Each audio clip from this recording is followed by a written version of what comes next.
온열요법이란 우리 몸의 조직이나 장기는 자율신경과 호르몬에 의해 통합 조절되고 효소의 작용으로 활성화됩니다.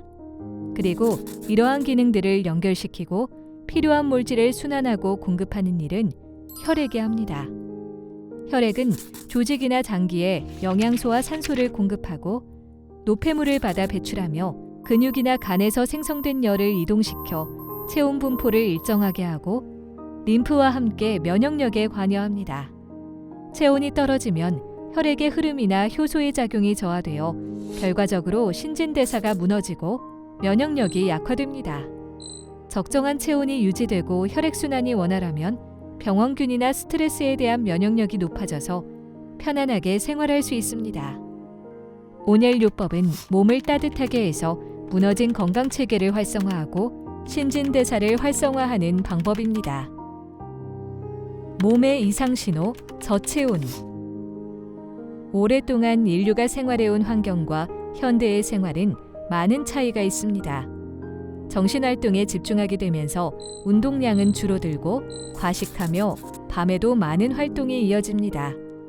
이러한 변화는 우리 몸의 자율신경과 호르몬의 균형을 무너뜨려서 체온을 떨어뜨리게 되며 그 결과 불쾌감이나 불편함이 나타나고 통증이나 병증으로 발전하기도 합니다.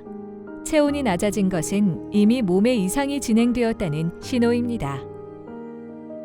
저체온과 면역력. 저체온으로 인해 혈류가 나빠지면 면역 기능을 담당하는 백혈구의 면역 기능도 저하되어 면역력이 떨어지게 됩니다.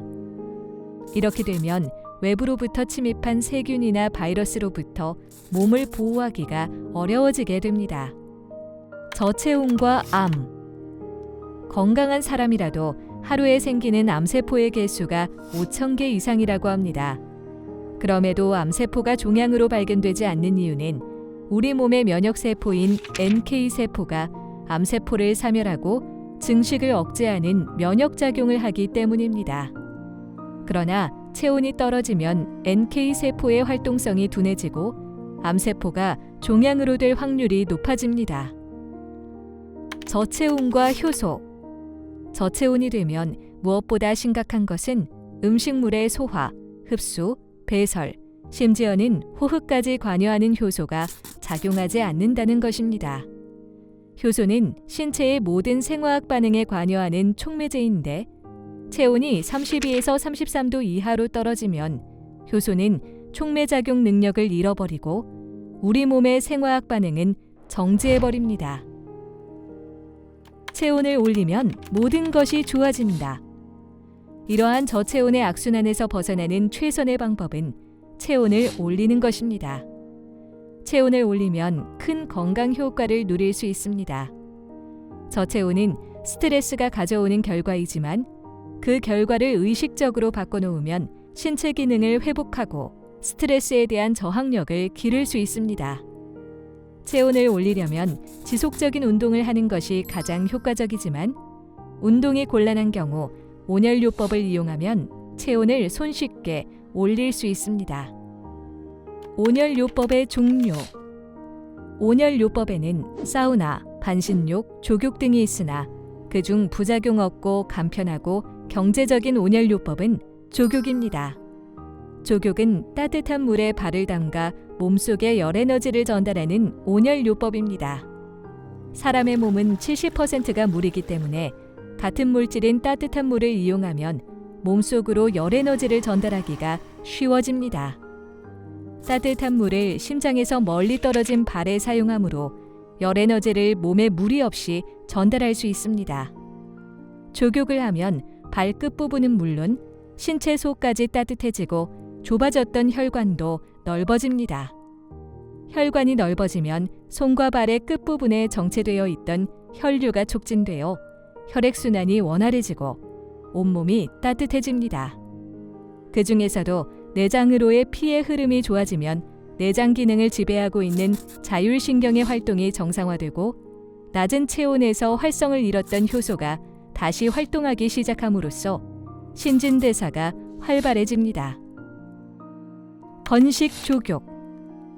물을 사용하는 것이 번거로워서 건식 족욕을 하기도 하는데 이는 좋은 방식이 아닙니다.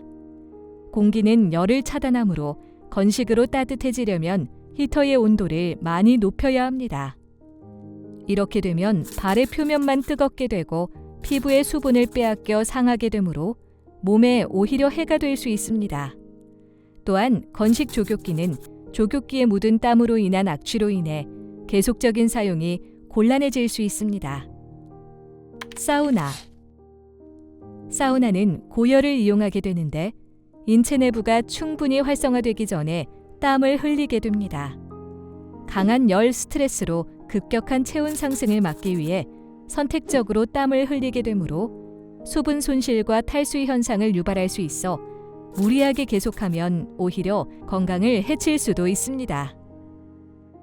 반신욕과 족욕. 물을 이용하는 온열요법 중 반신욕이 있는데 반신욕은 몸을 빨리 데울 수 있다는 속효성이 있으나 사용하는 물의 양이 많아서 물 온도 제어가 어렵고 준비나 관리가 번잡합니다.